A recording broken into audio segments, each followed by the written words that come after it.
हमको यहाँ पे जो भी पूछा जाएगा, पहली चीज तो हमको पढ़ना क्या क्या है इसमें। एक तो पढ़ना है कि सिख धर्म का उदय कैसे हुआ। दूसरा हमको पढ़ना है कि महाराजा रणजीत सिंह कौन थे। समझ गए बात को। सिख धर्म में टोटल कितने गुरु हुए? तो 10 गुरु हुए। कितने गुरु हुए? टोटल 10। और सिख धर्म का उदय कौन सी शताब्दी में हुआ? 15वीं शताब्दी। 15वीं शताब्दी में गुरु नानक जी के द्वारा, किसके द्वारा? गुरु नानक जी।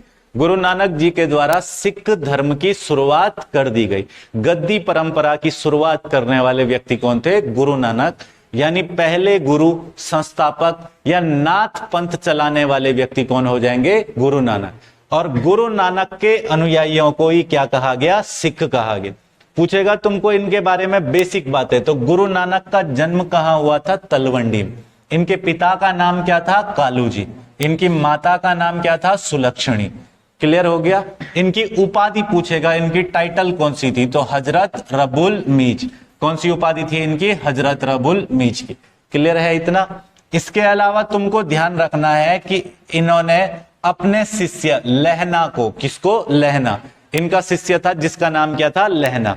लहना को इन्होंने गद्दी परंपरा का अगला व्यक्ति नियुक्त किया। लहना ही आगे चल करके हमारे पास कहलाए गुरु अंगद। किस नाम से जाने गए? गुरु अंगद। तो सिख धर्म में दूसरे गुरु कौन हुए? गुरु अंगद। गुरु अंगद से आने वाले क्वेश्चन बहुत इंपॉर्टेंट मैंने यहां पे बताया। सिख धर्म में दूसरे गुरु जो थे गुरु अंगद, इन्हीं के द्वारा आविष्कार किया गया कौन सी लिपि का? गुरुमुखी लिपि। यानी गुरुमुखी लिपि जिसमें पंजाबी भाषा लिखी जाती है, उस स्क्रिप्ट को हम क्या बोलते हैं? गुरुमुखी लिपि कहते हैं। उस गुरुमुखी लिपि के जनक कौन हुए? तो गुरु अंगद हुए। क्लियर है इतना। इन्हीं के द्वारा शुरुआत की गई थी लंगर व्यवस्था की। कौन सी व्यवस्था की शुरुआत की गई थी? लंगर व्यवस्था। भाई मैंने बताया ना, लंगर व्यवस्था एक ऐसी व्यवस्था है कि भारत में अगर प्रत्येक गांव में एक गुरुद्वारा हो जाए, हर गांव में, हर छोटे शहर में, कुनबे में एक गुरुद्वारा हो जाए, तो उस क्षेत्र का कोई भी व्यक्ति जो है ना, वो भूखा नहीं सो सकता है। ये लंगर व्यवस्था आज तक चलती आ रही है। इनका जो मुख्य सेवा का भाव था ना, वो सेवा के भाव में सिख धर्म में 500 वर्षों के बाद भी आज भी कोई बड़ा परिवर्तन नहीं हुआ। समझ रहे हो बात को। जबकि तुम देखोगे कि आने वाले समयों में जितने पहले धर्म हमने देखे, बौद्ध धर्म पढ़ा, जैन धर्म पढ़ा, आगे चल के सब टूट गए अलग अलग शाखाओं में। बौद्ध धर्म हीनयान, महायान वगैरह में टूट गया। समझ रहे हो बात को। जैन धर्म श्वेतांबर, दिगंबर में टूट गया। लेकिन सिख धर्म का जो मूल उद्देश्य था, सेवा का जो भाव था, वो भाव आज तक चलता हुआ आ रहा है, बना हुआ आ रहा है। तो क्वेश्चन आएगा तुमको, गुरुमुखी लिपि का विकास करने वाले व्यक्ति कौन है? गुरु अंगद। दूसरा, लंगर व्यवस्था भी किसके द्वारा शुरू की गई थी? गुरु अंगद के द्वारा। तीसरे गुरु कौन आ गए हमारे पास? गुरु अमरदास। कौन आ जाएंगे? गुरु अमरदास। गुरु अमरदास किसके समकालीन थे? तो क्या बोलना है? अकबर के समकालीन। इन्होंने 22 गद्दियों की स्थापना की थी। कितनी गद्दियों की स्थापना की थी? 22।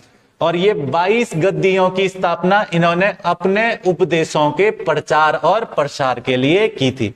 ये चाहते थे कि सिख धर्म से संबंधित उपदेश जो है, नानक पंथ के जो उपदेश हैं, वो उपदेश अलग अलग क्षेत्रों तक पहुंचे, अलग अलग व्यक्तियों तक पहुंचे। इसके लिए इन्होंने कितनी गद्दियों की स्थापना की थी? 22 गद्दियों की। क्वेश्चन आएगा कि समकालीन मुगल शासक कौन था? तो क्या बोल देना है? अकबर। अकबर इनके समकालीन मुगल शासक था। इसके अलावा इनकी पुत्री थी जिनका नाम था बीबी बानी। क्या नाम था? बीबी बानी। अकबर ने इनसे प्रभावित होकर के इनको दी थी कुछ भूमि दान में। समझ गए बात को। इसके बाद हमारे पास सिखों के चौथे गुरु आते हैं जिनका नाम था गुरु रामदास। क्या नाम था? गुरु रामदास। इंपॉर्टेंट क्वेश्चन, अकबर ने इनको कितना बीघा भूमि दान दिया था? 500 बीघा। और उसी 500 बीघा भूमि पर इन्होंने स्थापना की थी कौन से नगर की? अमृतसर। कौन से नगर की स्थापना की? अमृतसर। अमृतसर नगर की स्थापना करने वाले गुरु रामदास थे। क्वेश्चन आएगा कि अमृतसर को पहले किस नाम से जाना जाता था? तो रामदासपुर के नाम से जाना जाता था। इसके बाद हमारे पास अगले सिख गुरु कौन आए? तो गुरु अर्जुन देव। गुरु अर्जुन देव सिखों के कितनेवें गुरु हुए? 5वें गुरु। मैंने बताया ना, इन्होंने अमृतसर तालाब के मध्य में 1589 ईस्वी के अंतर्गत हरमंदिर साहिब का निर्माण करवाया। किसका निर्माण करवाया? हरमंदिर साहिब। अमृतसर तालाब के मध्य में हरमंदिर साहिब का निर्माण किस वर्ष हुआ था? 1589 में। और इसी हरमंदिर साहिब को आज किस नाम से जाना जाता है? स्वर्ण मंदिर के नाम से जाना जाता है। क्लियर हो गया इतना? इसके बाद तुमको ध्यान रखना है कि इन्होंने ही 1595 में, किस वर्ष? 1595, 1595 में ब्यास नदी के किनारे गोविंदपुर शहर की स्थापना की। कौन से शहर की स्थापना की? गोविंदपुर। इन्हीं के द्वारा एक ग्रंथ लिखा गया जिस ग्रंथ का नाम था आदि ग्रंथ। क्या नाम था? आदि ग्रंथ। इनकी मृत्यु कैसे हुई? तो इन्होंने जहांगीर, अपने लेटर फेज में इनका शासक कौन बन गया था? जहांगीर 1605 में शासक बन गया था। और जहांगीर का सबसे बड़ा पुत्र उसके राजा बनते ही विद्रोह कर देता है, जिसका नाम था खुसरो। उस खुसरो के विद्रोह में सहयोग करने वाले व्यक्ति थे सिखों के पांचवें गुरु अर्जुन देव। इन्होंने खुसरो का सहयोग किया था और इसी सहयोग के कारण जहांगीर ने इनको दे दी थी फांसी, यानी मृत्यु दंड दे दिया था। क्लियर हो गया इतना? पांचवें गुरु के बाद सिखों के अगले छठवें गुरु हमारे पास कौन आए? गुरु हरगोविंद। गुरु हरगोविंद के बारे में पूछे जाने वाले क्वेश्चन, जैसा जैसा एनसीईआरटी बताती है वैसा वैसा ध्यान रख लेना। क्या कह रहा है यहां पे? पहली बात, इन्हीं के द्वारा सिखों को शस्त्र धारण करने की परंपरा की शुरुआत की गई। क्वेश्चन आएगा, सिख धर्म में शस्त्र धारण करने की परंपरा किस व्यक्ति ने शुरू की थी? तो वो कौन हो जाएंगे? गुरु हरगोविंद। दूसरा, इन्होंने सिखों को एक सैनिक दल के रूप में बदला। किस दल के रूप में बदला? सैनिक दल। सिखों को एक लड़ाकू जाति के रूप में तैयार करने वाले व्यक्ति भी कौन थे? गुरु हरगोविंद थे। और अगर पूछ लेगा कि अमृतसर की किलेबंदी भी किसके द्वारा करवाई गई थी? गुरु हरगोविंद के द्वारा करवाई गई थी। इन्होंने 12 फुट ऊंचे एक तख्त का निर्माण करवाया था। उस तख्त का नाम क्या था? अकाल तख्त। तो पूछेगा अकाल तख्त का निर्माण करवाने वाले व्यक्ति कौन थे? गुरु हरगोविंद थे। इन्होंने कश्मीर में नगर बसाया था जिसका नाम है किरतपुर नगर। कश्मीर का किरतपुर नगर बसाने वाले कौन हो जाएंगे? गुरु हरगोविंद। क्लियर है इतना? इसके बाद आ जाएंगे हमारे पास अगले गुरु, जिनका नाम है गुरु हर राय। गुरु हर राय क्या था कि भैया, जब शाहजहां के पुत्रों के बीच में और मतलब उत्तराधिकार का संघर्ष चलता है। शाहजहां के 4 बेटे थे। कितने बेटे थे? 4। शाहजहां की पत्नी का नाम था मुमताज बेगम। उसकी 14 संतानें थी। वैसे मुमताज बेगम यानी अर्जुमंदा बानो बेगम की 14वीं संतान को जन्म देते वक्त मृत्यु हो गई थी 1631 ईस्वी में। समझ रहे हो बात को? उस समय प्रसव पीड़ा के कारण बहुत सारे लोगों की मृत्यु हो जाती थी। गौतम बुद्ध की माता जो थी, अपनी माता महामाया, उनकी मृत्यु कैसे हुई थी? प्रसव पीड़ा से हुई थी। समझ रहे हो बात को? तो प्रजापति गौतमी ने उनका पालन पोषण किया था। उस दौर में मेडिकल साइंस इतना ज्यादा विस्तारित नहीं था। समझ रहे हो ना बात को? तो तब क्या होता था कि बहुत सारी महिलाओं की मृत्यु प्रसव पीड़ा के कारण हो जाती थी। और उसी प्रसव पीड़ा के कारण पे मृत्यु हो जाती है। जैसे गौतम बुद्ध की माता का हम लोग पढ़ते हैं। यहां पे तुम लोग एक बात समझो कि ऐसे ही मृत्यु हुई थी दारा सिकोह की माता की, जिनका हम लोग क्या बोल देते हैं? अर्जुमंदा बानो बेगम। समझ रहे हो बात को? तो इनके पुत्रों का मतलब, जैसे तुम शाहजहां के पुत्रों में देखोगे ना, तो शाहजहां के पुत्रों में इसकी 3 पुत्रियां थी, जो 7 ही जिंदा बच गए थे। 14 में से केवल 7 जिंदा बचे, जिनमें 4 पुत्र थे और 3 पुत्रियां थी। जहां आरा, रोशन आरा, गोहन आरा। आई बात समझ में? ये 3 पुत्रियां थी शाहजहां की और 4 पुत्र थे। कितने पुत्र थे? 4। सबसे बड़ा वाला कौन था? दारा सिकोह। ठीक है। फिर था कौन? औरंगजेब। फिर था कौन? मुराद बख्श। और फिर कौन था? शाह शुजा। तो ये 7 ही जिंदा बचे हुए थे। 4 बेटे हो गए। कौन कौन हो गया? दारा सिकोह, औरंगजेब, शाह शुजा और मुराद बख्श। ये 4 हो गए। और 3 पुत्रियां हो गई, जहां आरा, रोशन आरा, गोहन आरा। और थे कितने टोटल? 14। समझ रहे हो बात को? 14वीं संतान को जन्म देते वक्त मुमताज बेगम की मृत्यु हो जाती। उसी की याद में बनवाता है वो ताजमहल वगैरह सब। समझ रहे हो? ये तो इतिहास में सब पढ़ाया है ना वैसे। अच्छा, यहां पे ध्यान देना, जब शाहजहां की मृत्यु हो जाती है या शाहजहां की मृत्यु से पहले ही उत्तराधिकार का संघर्ष शुरू हो जाता है उसके पुत्रों के बीच में। और उस उत्तराधिकार के संघर्ष में सबसे आगे निकल जाता है औरंगजेब, जो दूसरे नंबर का बेटा था। राजा एक्चुअल में शाहजहां के बाद किसको होना चाहिए था? दारा सिकोह। लेकिन दारा सिकोह औरंगजेब के साथ युद्ध में हार जाता है। और यही परिणाम था, क्योंकि दारा सिकोह जब युद्ध में हारा तो पता था कि दारा सिकों को सहयोग कर रहे हैं कौन, गुरु हर्राय। आई बात समझ में। सामूगढ़ का युद्ध हार जाता है दारा सिको, लेकिन उसको सहयोग कौन कर रहे थे, गुरु हर्राय। इस बात का अच्छे से पता था औरंगजेब को, इसलिए जब दारा सिकों को मरवा दिया गया, इसको मृत्यु दंड दे दिया गया, तो तब औरंगजेब अपने दरबार में बुलाता है किसको, गुरु हर्राय को।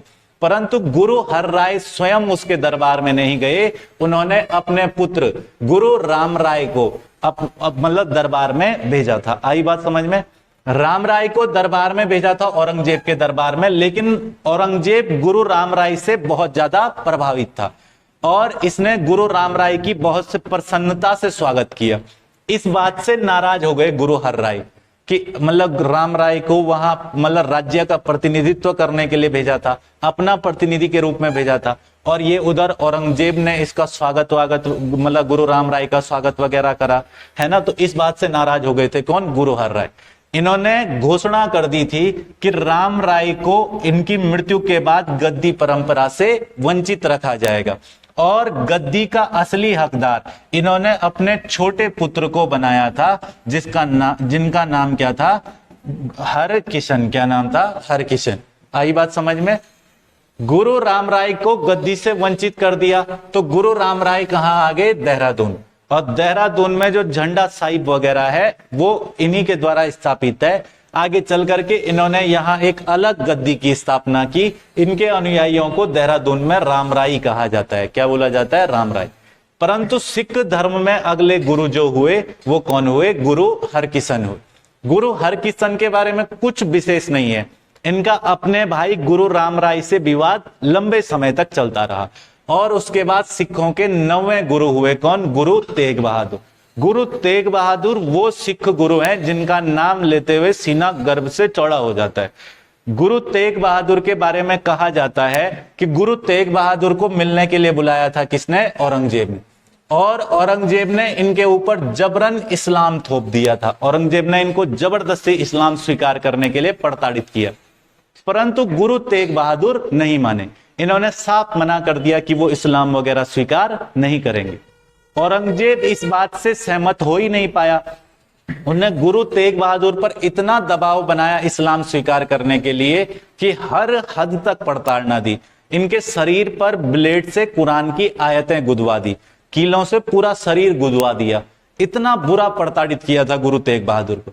ये देख रहे थे, इनके बारे में कहा जाता है, देख रहे थे कि अपने शरीर से एक एक कतरा लहू का गिरता हुआ, पर इन्होंने अपने अंतिम सांस तक इस्लाम स्वीकार करने से इनकार कर दिया।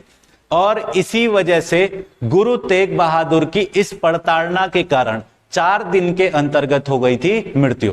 तो गुरु तेग बहादुर के बाद सिखों के अंतिम गुरु और 10वें गुरु कौन हुए, गुरु गोविंद सिंह। आई बात समझ में। गुरु गोविंद सिंह के बारे में ध्यान रखना कि इनकी मृत्यु के साथ ही गद्दी परंपरा का अंत हो गया और ये सिखों के अंतिम एवं 10वें गुरु हैं। क्लियर है इतना। यहां ध्यान से समझना, इन्होंने सबसे पहली बात तो इन्होंने एक नगर बसाया। उस नगर का नाम क्या था, आनंदपुर।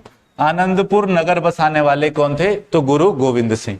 इन्होंने 80,000 सिखों को लेकर के एक नया पंथ बनाया, एक नया समूह बनाया। उस नए पंथ को क्या कहा गया, खालसा पंथ कहा। क्वेश्चन आएगा, खालसा पंथ की स्थापना कब की गई थी, तो 1699 में। किस वर्ष खालसा पंथ की स्थापना हुई थी, 1699। याद रहेगा। और खालसा पंथ को इन्होंने 5 चीजें धारण करने के लिए कहा, जिन्हें पंच ककार कहा जाता है। क्या बोला जाता है, पंच ककार। पंच ककार में केस आ जाता है, कंगा आ जाता है, कच्छा आ जाता है, कड़ा आ जाता है और कृपाण आ जाता है। समझ गए बात को। ये 5 चीजें इन्होंने धारण करने के लिए कहा था। क्लियर है इतना। इसके बाद इनकी मतलब व्यक्तिगत जीवन में देखें तो इनकी 2 पत्नियां थी। एक का नाम था जीतू और एक का नाम था सुंदरी। और इनके पुत्र कितने थे, तो 4 पुत्र थे। समझ गए बात को। 2 का नाम क्या था, फतेह सिंह और जोरावर सिंह। फतेह सिंह और जोरावर सिंह को मुगल फौजदार था वजीर खां। क्या नाम था, वजीर खां। वजीर खां जो मुगल फौजदार था, इसने फतेह सिंह और जोरावर सिंह इन दोनों के दोनों को जो है दीवार में चिनवा दिया था। समझ गए बात को। तो इनको बड़े बुरे तरीके से प्रताड़ित किया गया था। इन्होंने देश के लिए कुर्बानी भी दी। समझ रहे हो बात को। आगे चल करके यहाँ पे हमको जानकारी मिलती है कि आज हम लोग देहरादून के पास में हिमाचल प्रदेश के अंतर्गत, देहरादून के बॉर्डर के नजदीक है ना ये, तो हिमाचल प्रदेश में जगह पड़ती है पोंटा साहिब। कौन सी जगह पड़ती है? पोंटा साहिब।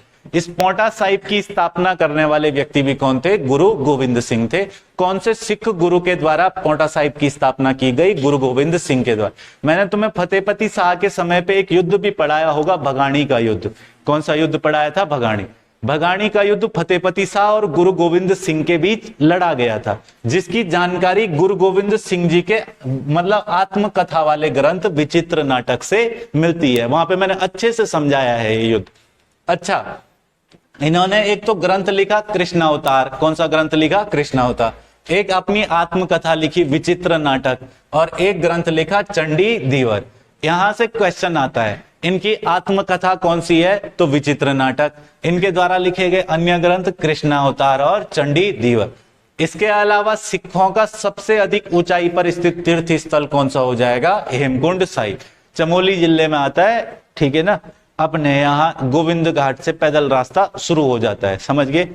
अच्छा, अब हेमकुंड साहिब तक रोपवे वगैरह भी जाने की प्लानिंग वगैरह है, चल रहा है रोपवे वगैरह का काम वगैरह, केदारनाथ में भी और यहाँ भी। यहां तक हमने जो जो चीजों को समझा, इन चीजों के बाद हमारे पास देखो सिख गुरुओं के बारे में तो जो जो विशेषताएं थी वो हम पढ़ चुके।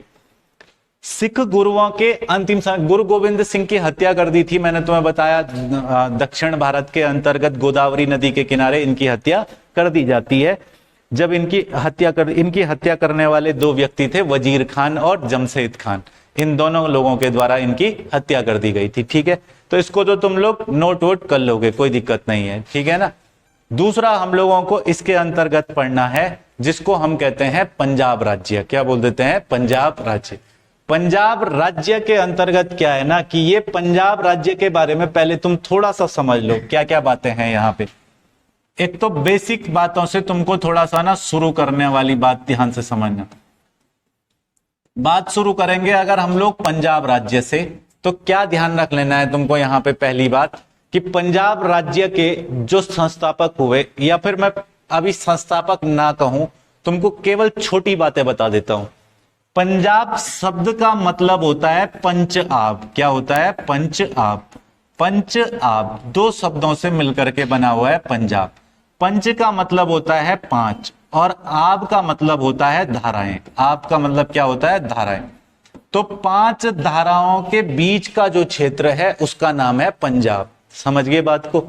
ये पांच धाराएं कौन कौन सी हैं? तो सिंधु की जो पांच सहायक नदियां हैं वो पंजाब हरियाणा के क्षेत्रों से होते हुए बहती है ना, इसके आसपास के क्षेत्रों से होते हुए बहती है। इस पांच नदियों में पंचनद, जिसको हम कहते हैं जेलम, चिनाब, रावी, ब्यास, सतलुज। समझ रहे हो बात को? जेलम, चिनाब, रावी, ब्यास, सतलुज। मैंने तुम्हें कई बार कहा है पंचनद ध्यान रख लेना। समझ रहे हो बात को? और भी सहायक नदियां हैं सिंधु की, लेकिन यहां पे ध्यान देना कि पंजाब शब्द का मतलब हुआ कि जो पांच धाराओं से निर्मित क्षेत्र है उसको हम क्या बोलते हैं? पंजाब कहते हैं। दूसरा, ये जो पंजाब राज्य था, ये पंजाब राज्य अपने समय में कई छोटे छोटे टुकड़ों में बटा हुआ था। अब होता है ना, कई सारे राज्य संगठित नहीं थे उस समय पे भारत में, छोटे छोटे टुकड़ों में बटे हुए थे। ऐसे ही पंजाब राज्य भी अलग अलग छोटे छोटे 12 टुकड़ों में बटा हुआ था। कितने टुकड़ों में बटा हुआ था? 12। पंजाब राज्य जो ये 12 टुकड़ों में बटा हुआ था, इन 12 टुकड़ों में से प्रत्येक एक टुकड़े को कहा जाता है मिसल। क्या बोला जाता है? मिसल। तो क्वेश्चन आएगा कि मिसल की संख्या कितनी थी टोटल? तो क्या बोलना है? 12। कितने मिसल थे टोटल? 12। 12 मिसल थे, जिनमें से एक तो सुकर चकिया मिसल हो गया, जैसे एक मिसल था भंगी मिसल, एक था अहलू वालिया मिसल, एक मिसल था तुम्हारे पास कन्हैया मिसल। ऐसे मिसलों के नाम थे। टोटल 12 मिसल थे। कितने मिसल थे? 12। ये पंजाब इन 12 छोटे छोटे टुकड़ों में बटा हुआ था। आई बात समझ में? जब हम पंजाब राज्य की बात करेंगे तो वहां पर हमारे पास एक व्यक्ति का नाम आएगा जिनको हमें मेनली पढ़ना है, वो है महाराजा रणजीत सिंह। कौन है? महाराजा रणजीत सिंह। इनके बारे में तुमको बेसिकली कुछ बातों पर बहुत अच्छे तरीके से ध्यान देना है। जैसे अमृतसर की संधि। कौन सी संधि? अमृतसर की संधि। तो यहां ध्यान से सुनते हुए चलना। महाराजा रणजीत सिंह की जब हम लोग बात करते हैं तो पहली बात तो ये इन्हीं 12 टुकड़ों में से, इन 12 टुकड़ों को, जिन 12 टुकड़ों में पंजाब राज्य बटा हुआ था उनको कहते थे मिसल। और उसी मिसल में से एक मिसल था जिसका नाम था सुकरचकिया मिसल। कौन सा मिसल था? सुकरचकिया मिसल। तो क्वेश्चन आएगा ये कौन से मिसल से संबंधित थे, तो क्या बोलना है? सुकरचकिया मिसल से संबंधित थे। इन्होंने सारे पंजाब को संगठित करने का कार्य किया, इन 12 टुकड़ों को जोड़ने का कार्य किया, एक सशक्त पंजाब राज्य बनाने के प्रयास इन्होंने बहुत बार किए। इनके संबंध में मैं कुछ बातें, बहुत महत्वपूर्ण बातें बता सकता हूं। जैसे यहां पर पहली बात तो हमारे पास जन्म वगैरह से भी क्वेश्चन आ जाता। अगर पूछ लेगा तुमको कि इनका जन्म कब हुआ था, तो इनका जन्म हुआ था 13 नवंबर 1780 को। कब जन्म हुआ था? 13 नवंबर 1780 को जन्म हुआ था महाराजा रणजीत सिंह का। आई बात समझ में? इनके पिता का नाम था महासिंह। क्या नाम था? महासिंह। महासिंह जी की मृत्यु हो गई थी 1792 में, और 1792 में ये यहाँ पर शासक बन गए थे। तो तुमको पता है 1780 में इनका जन्म हुआ और 1792 में ये शासक बन जाएंगे। तो मात्र कितने वर्ष की अवस्था में राजा बने? 12 वर्ष की अवस्था। कितने वर्ष की अवस्था में शासक बने? 12 वर्ष। मात्र 12 वर्ष की अवस्था में शासक बने। लेकिन ये एक समझदार व्यक्ति थे, एक गहरे स्वभाव के व्यक्ति थे। महाराजा रणजीत सिंह के बारे में कहा जाता है इन्होंने अनेक प्रयास किए कि ये जो 12 मिसल हैं इन सभी को एकत्रित किया जाए और एक मजबूत राज्य बनाया जाए। इसी क्रम में इन्होंने कई प्रयास किए और 1799 ईस्वी के अंतर्गत 1799 ईस्वी में महाराजा रणजीत सिंह के द्वारा लाहौर का क्षेत्र विजित कर दिया गया। कौन सा क्षेत्र विजित कर दिया गया? लाहौर। लाहौर का क्षेत्र विजित कर दिया इन्होंने किस वर्ष? 1799। 1799 में इन्होंने लाहौर पर आक्रमण किया और लाहौर का क्षेत्र विजित कर दिया। इस समय पे 1802 के अंतर्गत इन्होंने प्राप्त कर लिया अमृतसर को। किसको प्राप्त कर लिया? अमृतसर। अमृतसर, लाहौर, इन क्षेत्रों पर, इन प्रांतों पर अंग्रेजों का अधिकार हुआ करता था यहाँ पे। तो इन्होंने जो है ना यहाँ पे इन क्षेत्रों को जीत लिया था, लाहौर को भी और किसको? अमृतसर को। 99 में लाहौर को जीत लिया और 1802 में किसको जीत लिया? अमृतसर को जीत लिया। इनके बारे में कहा जाता है कि इन्होंने 1808 ईस्वी में सतलज नदी के पूर्वी हिस्सों में भी जैसे कुछ क्षेत्रों को जीत लिया था, जिसमें फरीदकोट का नाम आता है, एक है जिसको मालेर कोटला वगैरह कहा जाता है, वो भी इन्होंने जीत लिया था 1808 ईस्वी में। लेकिन उन चीजों का तुम्हें बहुत ज्यादा अच्छे से कोई ज्यादा ध्यान नहीं रखना है। इनके समय में तुम्हें एक बहुत इंपॉर्टेंट बात ध्यान रखनी है, वो एक संधि है। इनके समय एक संधि हुई थी, अमृतसर की संधि। कौन सी संधि हुई थी? अमृतसर की संधि। ये अमृतसर की संधि कब हुई थी? तो थोड़ा सा बात को ध्यान से सुनना अच्छे तरीके से। अमृतसर की संधि हुई थी 25 अप्रैल 1809 को। इसकी डेट पूछता है हमसे और ये संधि बड़ी महत्वपूर्ण है। क्वेश्चन आएगा कि ये संधि किस किस के बीच हुई थी। भैया एक बात ध्यान देना, लॉर्ड मिंटो जो समय पे भारत में सबसे प्रमुख व्यक्ति था, उसका मैं कह सकता हूं कि लॉर्ड मिंटो का एक दूत प्रकार का, राजदूत प्रकार का, उसका नाम था चार्ल्स मैटकॉफ। क्या नाम था? Charles Metcalfe. तो लॉर्ड मिंटो का दूत था। किसका दूत था? Lord Minto. लॉर्ड मिंटो इसका एक राजदूत था जिसका नाम था चार्ल्स मैटकॉफ। क्या नाम था? Charles Metcalfe. Charles Metcalfe. और यहां पे दूसरे व्यक्ति कौन है? रणजीत सिंह। इन दोनों के बीच में एक संधि होती है, इस संधि को कहते हैं अमृतसर की संधि। ये अमृतसर की संधि हमें बहुत कुछ सिखा करके जाएगी। मैं मान के चलता हूं कि ये पंजाब राज्य है। कौन सा राज्य है? पंजाब राज्य। तो कहा गया कि पंजाब राज्य में जो सतलुज नदी वाला क्षेत्र है, कौन सा नदी वाला क्षेत्र है? सतलुज। सतलुज नदी वाला क्षेत्र जो है, ये बीच में मैं मान के चल रहा हूं कौन सी नदी है? सतलुज। अब ये सतलुज के इस तरफ वाला तुमको पता है ये कौन सा हिस्सा हो गया? पूर्वी हिस्सा, पूरब वाला हिस्सा हो गया। और ये सतलुज में कौन सा हिस्सा हो गया? पश्चिम वाला हिस्सा। तो जब 1809 में अमृतसर की संधि हुई तो इस संधि में कहा गया कि सतलज नदी को दोनों राज्यों की सीमा मान लिया जाएगा, पूर्वी पंजाब की भी और पश्चिमी पंजाब की भी। समझ गए बात को? पूर्वी पंजाब पर पूर्ण रूप से आधिपत्य होगा अंग्रेजों का। किसका आधिपत्य होगा? अंग्रेजों। अंग्रेज इनके ऊपर हावी हो गए थे, अंग्रेजों का आधिपत्य हो गया पूर्वी पंजाब। और पश्चिमी पंजाब पर पूरे तरीके से अधिकार होगा महाराजा रणजीत सिंह। किसका अधिकार होगा? महाराजा रणजीत सिंह का अधिकार होगा पश्चिमी पंजाब पर। अंग्रेजों ने एक और शर्त रखी कि हम इसी पास वाले क्षेत्र में पूर्वी पंजाब राज्य के अंतर्गत एक स्थान लुधियाना, कौन सा स्थान? लुधियाना। लुधियाना के अंतर्गत अपनी सेना रखेंगे। क्या रखेंगे? सेना। लुधियाना में हम अपनी सेना रखेंगे, हम अपना एक सेना के लिए कैंट एरिया बनाएंगे लुधियाना में। तो जब इनसे महाराजा रणजीत सिंह ने पूछा कि आप लुधियाना में कैंट एरिया क्यों बनाओगे, यहां सेना का क्या मतलब, तो इसी अमृतसर की संधि में कहा गया कि हम यहां पे कैंट एरिया बस इसलिए बनाना चाहते हैं ताकि हमको कल को यह खतरा ना रहे कि उधर से महाराजा रणजीत सिंह पूर्वी क्षेत्र पर आक्रमण कर लेंगे। समझ रहे हो बात को? तो संधि की कितनी शर्तें हो गई? 3। 25 अप्रैल 1809 को संधि होती है। कौन सी संधि? अमृतसर की संधि। पहली शर्त क्या रखी गई? सतलज नदी जो है उसको पंजाब राज्य की सीमा मान लिया जाएगा। पूर्वी पंजाब राज्य पर किसका अधिकार होगा? अंग्रेजों। पश्चिमी पंजाब राज्य पर किसका अधिकार होगा? रणजीत सिंह। अंग्रेज लुधियाना के अंतर्गत रखेंगे अपनी सेना। ये सेना क्यों रखेंगे? क्योंकि यहां से महाराजा रणजीत सिंह कभी पूर्वी पंजाब पर आक्रमण ना कर ले। बात समझ आ रही है? अच्छा, अब मेरे को यहां पे एक बात बताओ कि मैंने यहां पे बताया कि भाई महाराजा रणजीत सिंह जो है वो कौन से मिसल से संबंधित थे? सुकरचकिया मिसल। और कब जन्म हुआ था इनका? 13 नवंबर 1780। 1799 में इन्होंने जीत लिया लाहौर। 1802 में इन्होंने जीत लिया अमृतसर। कितने वर्ष की अवस्था में राजा बने थे? मात्र 12 वर्ष। और अभी संधि कौन सी हो रही है? अमृतसर की संधि।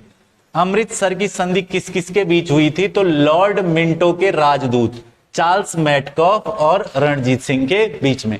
याद रहेगा इतना? इतने में किसी को कोई समस्या नहीं? आगे चलें भैया। इस अमृतसर की संधि के बाद बहुत सारे बिंदुओं में परिवर्तन हो गया। जैसे महाराजा रणजीत सिंह से तुमको अब एक आधी बात और ध्यान रख लेनी है कि इन्होंने मतलब अहमद शाह अब्दाली का पौत्र था शाह सुजा। क्या था नाम? शाह सुजा। इन्होंने शाह सुजा को मुगल राजगद्दी प्राप्त करवाने में सहयोग किया।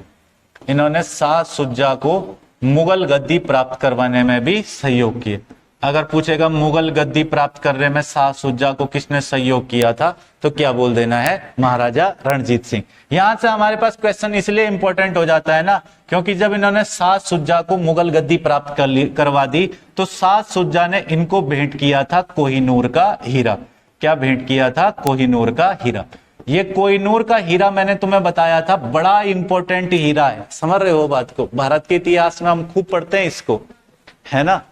तो कलिंजर के शासक मतलब पहले भी हमने पढ़ा, सल्तनत काल में भी, मुगल काल में भी पढ़ा। नादिर शाह लूट करके भी ले जा देता 1739, परंतु ये अहमद शाह अब्दाली का ही पौत्र था, इन्हीं के पास था ये कोहिनूर का हीरा। और ये कोहिनूर का हीरा अभी किसको दे दिया जाता है? महाराजा रणजीत सिंह को दे दिया जाता है। इस कोहिनूर के हीरे के बारे में कहा जाता है कि इसको केवल 2 ही लोग कंट्रोल कर सकते हैं। या तो कोई महिला इसको कंट्रोल कर सकती है महिला अपार शक्तिशाली होती है। समझ रहे हो बात को? वो खुद ही देवी है, मतलब प्रत्यक्ष। या तो वही कंट्रोल कर सकती है कोहिनूर का हीरा, और या तो कंट्रोल कर सकते हैं इसको स्वयं भगवान। वरना ये जिसके पास भी गया बेड लक लेकर के गया, बहुत भयंकर वाला। समझ रहे हो? मुगलों के पास था, नादिर शाह ने सिंहासन तक उधेड़ करके कोहिनूर का हीरा खींच लिया था। समझ रहे हो? अभी किसके पास है कोहिनूर का हीरा? ब्रिटेन की महारानी के पास। समझ रहे हो बात को? तो वो महिला है उनके पास, इसलिए तो उनके लिए गुड लक का संकेत। वरना ये जिसके पास रहा उसके पास बेड लक रहा। पुरुष के पास तो इसको कंट्रोल करने की शक्ति नहीं। मतलब ऐसा लोग कहते हैं इसके बारे में, ये जरूरी नहीं ऐसा कुछ हो। ये मतलब केवल एक अफवाह टाइप की है इसके बारे में। क्योंकि हुआ कुछ ऐसा, जब इनको ना कोहिनूर का हीरा प्राप्त हो गया था, इस कोहिनूर का हीरा प्राप्त होने के बाद 27 जून 1839 को इनकी हो जाती है मृत्यु। तो इनकी मृत्यु कब हो गई थी? 27 जून 1839। इसके बाद यहां हमारे पास कोई महत्वपूर्ण शासक नहीं है। इनका पुत्र राजा बना जिसका नाम था खड़क सिंह। क्या नाम था? खड़क सिंह। खड़क सिंह शासक बना, परंतु खड़क सिंह के दरबार में डोगरा सरदार इतने ज्यादा हो गए थे कि उन्होंने खड़क सिंह को ही मार दिया। आई बात समझ में? अंतिम चलते चलते एक इस वंश के अंतर्गत एक अंतिम राजा आए जिनका नाम था दिलीप सिंह। क्या नाम था? दिलीप सिंह। दिलीप सिंह जो राजा थे तो इनकी माताजी ने इनका संरक्षण किया था। इनकी माताजी ने इनका क्या किया था? संरक्षण किया था, जिनका नाम था जिंदल कौर। क्या नाम था? जिंदल कौर। जिंदल कौर इनकी माताजी थी। उन्होंने इनका संरक्षण किया था दिलीप सिंह का। दिलीप सिंह का संरक्षण करते, बहुत छोटा बच्चा राजगद्दी पर बैठा था दिलीप सिंह। मुगलों के मतलब अंग्रेजों ने देखा कि भाई बहुत छोटा बच्चा राजगद्दी पर बैठा हुआ है। इसी समय अंग्रेजों ने हमला कर लिया और पूरा पंजाब राज्य जो है वो अपने अधिकार क्षेत्र में मिला दिया था। पंजाब पर आक्रमण करके पंजाब को अधिकार में मिला दिया, क्योंकि राजा छोटा बच्चा था, राज्य कमजोर हो चुका था। बात समझ आई इतने तक? तो अभी तक हमने यहाँ पर जो जो चीजें पढ़ी वो कोई बहुत ज्यादा जरूरी नहीं है इसमें। यहाँ तुमको थोड़ा बहुत ध्यान रख लेना है महाराजा रणजीत सिंह के बारे। ये कौन से मिसल से आते थे? तो सुकरचकिया मिसल। कब इनका जन्म हुआ था? 13 नवंबर 1780 को इनका जन्म हुआ था। ठीक है। इन्होंने कौन सा जगह जीती थी? सबसे पहले लाहौर 1799 में, फिर 1802 में अमृतसर। क्लियर है इतना? तो इनके बारे में याद रख लेना। कोई डाउट वगैरह अगर यहां से हो तो बता सकते हो। कोई समस्या किसी को इतने तक? इसको अच्छे से पढ़ लेना भाई, ठीक है ना।